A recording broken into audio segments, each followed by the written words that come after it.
그래도 용기 내서 문을 열었더니 커다란 호랑이 한 마리가 서 있었어. 오빠는 어린 나에게 재밌는 이야기도 많이 해주시던 다정한 분이셨지. 오늘 이야기는 경상도에 살고 계시는 1957년생 어머님께서 들려주신 그때 그 시절의 사연입니다. 사연자님에겐 20살이 넘게 나이차가 나는 오빠 한 분이 계셨지요. 사실은 사촌 오빠였지만 중학생 때까지는 친오빠로 알고 지낼 만큼 가까운 사이였다고 합니다. 친오빠보다도 더 가깝게 마음을 나눈 그분과의 특별한 인연, 그리고 그분이 들려주던 신기한 밤의 이야기들. 지금부터 사연자님의 기억을 더듬어 천천히 전해드리겠습니다. 저는 경상도 시골 마을의 장녀로 태어나 고되고 힘들었지만 행복한 시절을 보냈습니다. 제 이야기는 한 시골 마당에서 천천히 시작됩니다. 아침이면 발자국 소리가 먼저 깨어나고 저녁이면 밥그릇 부딪히는 소리로 하루가 접히던 그 집. 마당 한쪽에 서 있던 감나무는 계절마다 그늘의 길이를 바꾸었고 우리는 그 그늘 아래서 서로의 하루를 조용히 나누었습니다. 그 마당에는 제가 큰오빠라고 부르던 분이 늘 자리를 지켰습니다. 큰아버지가 젊은 나이에 돌아가시면서 아버지와 함께 갓난아기 일 때부터 살았다던 큰오빠는 나이는 제가 도저히 따라잡을 수 없을 만큼 위였지만 우릴 묶어준 건 호칭이나 설명이 아니었어요.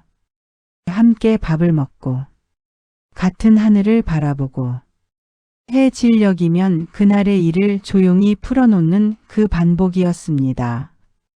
돌이켜보면 인생을 단단하게 만드는 건 큰 사건보다 겹겹이 쌓인 평범한 날들이었어요. 바람이 감잎을 스칠 때 나는 소리, 마당 흙먼지가 오후의 햇볕에 살짝 떠오르는 모습, 저녁밥 김이 서리던 부엌의 온기. 그 모든 것이 우리를 한 식구로 서로의 사람으로 있게 만들었습니다. 오늘은 그 겹쳐진 하루들을 차분히 펼쳐보려 합니다. 혹시 여러분 마음에도 오래된 마당 하나쯤 있으시다면 잠깐 그 그늘로 함께 들어오셔도 좋겠습니다. 해가 기울고 부엌에 불빛이 켜질 때쯤이면 큰오빠는 마루 끝에 앉아 제 머리를 손으로 천천히 빗겨주셨어요. 오늘은 뭐 했노? 낮게 묻는 한마디. 저는 그 한마디에 하루를 실어 내보냈습니다. 교실에서 벌어진 사소한 소동, 친구의 새 필통, 받아쓰기의 동그라미와 세모까지. 오빠는 길게 가르치지 않았어요. 그래, 그랬구나. 그랬구나 네 글자. 그 네 글자가 저는 참 좋았습니다. 꾸중도 요란한 위로도 아니었지만 이상하게 그 말이 마음을 굳게 세워주었어요. 부엌에서 국물은 보글보글, 마당에서는 바람이 솔솔. 그 배경 위에 얹힌 짧은 대답 하나가 하루의 매듭을 단단히 동념해 주었지요. 제가 국민학교도 가기 전이었으니 1960년대 초반쯤이었을 겁니다. 큰오빠는 밤이면 신기한 이야기를 들려주곤 하셨지요. 그 중에서도 제가 제일 좋아했던 건 달밤의 호랑이 이야기였습니다. 너무 재미있어서 저는 자주 졸랐어요. 오빠, 그 이야기 또 해줘요. 오빠는 늘 이렇게 시작했습니다. 내가 국민학교 4학년 때였어. 그때 내가 몸이 많이 아팠거든. 열이 펄펄 끓고 온몸이 쑤셔서 꼼짝도 못했지. 그날 밤 달이 휘영청 떠서 방 안까지 환했어. 오빠의 목소리는 낮고 차분했습니다. 저는 숨을 고르고 들었어요. 그런데 말이다. 문 밖에서 뭔가 움직이는 소리가 들리는 거야. 톡톡. 누가 문을 두드리더라고. 무서웠지. 그래도 용기 내서 문을 열었더니 호랑이요. 그래. 커다란 호랑이 한 마리가 서 있었지. 금빛 털, 반짝이는 눈. 그런데 이상하게 무섭지 않았어. 호랑이가 나를 보더니 등을 쓱 낮추는 거야. 타라는 거지. 저는 더 가까이 다가앉았습니다. 나는 호랑이 등에 올라탔어. 두 귀를 꽉 잡고. 그랬더니 호랑이가 달빛 속을 쏴 달리기 시작했지. 바람이 얼굴을 스치는데 차갑지가 않고 시원하더라. 어디로 갔어요? 뒷산의 커다란 바위야. 평소에도 보던 바위였는데 그날은 달랐지. 갑자기 바위 문이 스르르 열리는 거야. 그 안에서 반질반질한 감홍시가 2개 보이더라고. 오빠는 잠시 멈추고 웃음을 머금었습니다. 내가 그걸 받자마자 호랑이가 고개를 돌렸어. 그래서 홍시를 호랑이 귀에 하나씩 쏙쏙 넣어줬지. 호랑이가 좋아하더라. 그리고는 나를 다시 태우고 눈 깜짝할 사이에 우리 집 방문 앞에 내려놓았어. 그 다음엔요? 그 홍시를 먹었지. 달콤하고 부드럽더라. 그랬더니 신기하게도 아픈 몸이 싹 나은 거야. 다음 날 아침엔 벌떡 일어나서 밥도 잘 먹었지. 저는 그 이야기를 정말 좋아했습니다. 오빠, 그 이야기 또 해줘요. 제가 그렇게 졸라대면 오빠는 늘 웃으면서 한 번 더, 또 한 번 더 들려주셨어요. 달빛 아래 호랑이가 나타나서 홍시로 병이 낫는 이야기. 신기하고 따뜻한 그 이야기를 들으면 무서운 밤도 안심이 되었습니다. 세월이 지나 제가 중학생쯤 되어서 아버지께 그 이야기를 전했을 때 아버지는 호탕하게 웃으셨습니다. 그건 호랑이와 도효자 이야기란다. 옛 이야기지. 그제야 알았어요. 큰 오빠가 오래된 민담의 뼈대를 빌려 제 마음에 맞게 다듬어 들려주셨다는 것을요. 실망은 없었습니다. 오히려 고마웠어요. 저를 즐겁게 해주려고 오빠가 고민한 것이 느껴졌거든요. 큰 오빠는 가끔 젊었을 적에 겪었다는 이야기도 들려주곤 했습니다. 그중 하나가 참외밭을 지키다 원두막에서 만난 도깨비 이야기였어요. 이야기는 늘 이렇게 시작됐지요. 내가 20살쯤 됐을 때 참외밭을 지키러 원두막에 간 적이 있었어. 혼자였지. 그날 밤도 달이 휘영청 밝았어. 저는 오빠 옆에 바짝 붙어 앉아 들었습니다. 오빠의 낮고 담담한 목소리는 밤 공기처럼 퍼졌어요. 원두막에 누워 하늘을 보는데 갑자기 노랫소리가 들리는 거야. 처음엔 바람 소리인 줄 알았지. 그런데 점점 또렷해지더라고. 그렇게 아름다운 노래는 처음 들었어. 어떤 노래였어요? 구슬프고 느리고 이상하게 마음을 끌어당기는 노래. 나도 모르게 하늘을 쳐다봤지. 그랬더니 오빠는 잠시 멈추었습니다. 저는 숨을 고르고 기다렸어요. 얼굴만 있는 도깨비 넷이 하늘에 떠 있었어. 몸은 없고 얼굴만.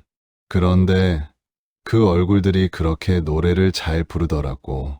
목소리가 정말 아름다웠지. 무섭지 않았어요? 무서웠지. 나는 얼른 이불을 푹 뒤집어 쓰고 숨었어. 그런데 말이다. 도깨비 하나가 이렇게 말하는 거야. 저 원두막에 있는 양반, 떡을 좀 주자. 그 소리를 듣는데 얼마나 더 무서웠겠어. 심장은 쿵쿵. 저는 본능처럼 오빠의 팔을 꼭 잡았습니다. 이불 속에서 떨고 또 떨었지. 그러다가 지쳐 잠이 들었나 봐. 그런데 아침에 일어나 보니까 뭐가 있었어요? 머리맡에 소똥이 수북. 떡 대신 소똥을 놓고 간 거지. 장난을 친 거야. 우리는 잠깐 멍해졌다가 곧 푸앗하고 웃었습니다.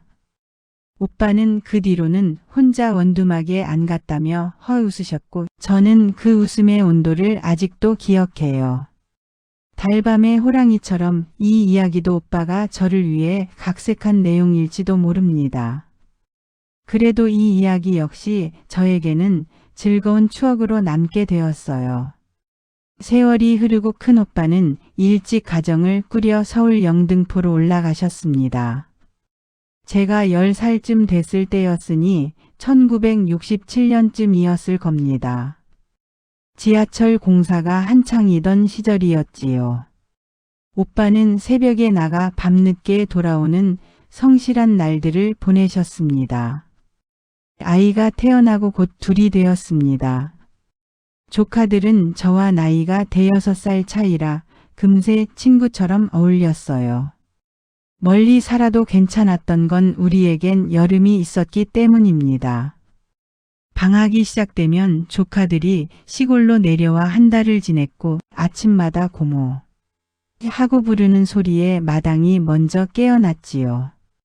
저희는 7남매였는데 조카 둘까지 합치면 9아이가 한꺼번에 뛰어다니니 마을 공기가 들썩이었습니다. 숨바꼭질, 고무줄, 제기, 말타기가 이어지고 해가 중천에 올라서야 겨우 땀을 닦았어요. 헤어질 땐 늘 내년에 또 와. 손을 흔들었습니다. 그 인사는 슬픔을 다음 약속으로 바꾸는 주문이었어요. 계절이 돌아오면 우리는 다시 같은 자리에 모였고 그 반복은 거리를 가볍게 만들어 주었습니다. 여름이면 우리는 개울로 갔습니다. 다슬기를 잡고 조약돌 위에 앉아 발을 담그면 시원함이 무릎에서 가슴으로 올라왔지요. 손바닥만 한 물고기를 쫓다 미끄러져도 크게 다치지 않았어요. 깔깔 웃고 다시 일어났습니다. 오후엔 뒷산으로 올라 나무 그늘에서 도시락을 펼쳤고 풀잎을 뜯어 삐하고 불면 매미 소리와 겹쳐 여름의 합창이 되었지요. 해 진력이면 평상에 옹기종기 둘러앉아 수박을 와작 베어 물고 씨를 툭툭 뱉으며 별이 떠오르는 걸 셌습니다. 누가 더 많이 새나 내기를 하다가 하나둘 꾸벅꾸벅 졸곤 했어요. 그 평범한 장면들 속에서 우리는 함께의 기술을 배웠습니다. 제가 20살쯤 되었을 때 영등포에 있는 큰오빠 댁을 방문한 적이 있었습니다. 새언니가 저를 부뚜막으로 조용히 데려가더니 작은 소리로 말했어요. 우리끼리 비밀인데 여기 좀 봐. 언니는 부뚜막 아래 벽돌 하나를 빼냈습니다. 그 안에 작은 항아리가 숨겨져 있었어요. 항아리 뚜껑을 열자 금반지와 금가락지 몇 개가 보였습니다. 이게 뭐예요? 제가 물었습니다. 금이야. 금괴라고 해. 조금씩 모으고 있어. 오빠가 벌어온 돈 중에서 조금씩 떼어서 금을 사는 거지. 언젠가 우리 집을 사려고. 그 한마디가 제 마음을 데웠습니다. 큰 목표는 요란한 계획표보다 작고 조용한 반복으로 다가오더군요. 어둠 속 작은 반짝임, 들키지 않게 숨죽인 웃음, 아끼고 또 아끼는 손. 저는 그 항아리에서 꾸준함의 모양을 배웠습니다. 그렇게 10년 가까운 세월이 흘렀습니다. 마침내 큰오빠가 집을 마련하셨다는 소식이 왔습니다. 저는 곧장 부뚜막 아래 작은 항아리를 떠올렸어요. 조금씩 천천히 그러나 꾸준히. 그 말들이 결국 문을 열어주었지요. 고생했다. 아버지의 짧은 한마디가 온 집안의 기쁨을 덧칠해 주었습니다. 큰오빠는 몇 해 전 먼저 떠나셨습니다. 그러나 떠났다고 마음속 자리까지 사라지는 건 아니었어요. 추운 날이면 저는 옛 장면들을 하나씩 꺼내 손바닥 위에 올려봅니다. 마루 끝에서 머리를 풀어주던 손끝의 온기, 달빛 길을 달리던 호랑이와 홍시 이야기, 원두막 위 구슬픈 노래와 이튿날의 실소, 여름마다 아홉 아이가 뒤섞여 웃던 마당, 붓두막 아래 작은 항아리의 반짝임. 그 조각들이 서로의 테두리를 닮아 겹치며 제 가슴에 작은 불씨가 되어 남아 있습니다. 힘겨운 날엔 그 불씨를 살짝 쬐입니다. 그러면 손이 먼저 데워지고 곧 마음이 따라 풀려요. 여러분의 마음 속에도 분명 이런 불씨 하나쯤 있을 겁니다. 내일도 우리 곁 사람을 한 번 더 챙겨봅시다. 그렇게 살다 보면 서로의 곁이 가장 든든한 집이 된다는 것을 다시 알게 될 것입니다. 이번 사연은 여기까지입니다. 끝까지 함께 해주셔서 감사합니다. 달빛 아래 등을 낮추던 호랑이, 원두막 위로 흐르던 노래, 붓두막 아래 작은 항아리처럼 우리 삶에도 조용히 빛나는 순간들이 있습니다. 추운 날엔 그 기억을 살짝 꺼내 손을 데워보세요. 이야기의 여운이 남으신다면 구독과 좋아요로 다음 이야기를 밝혀주세요.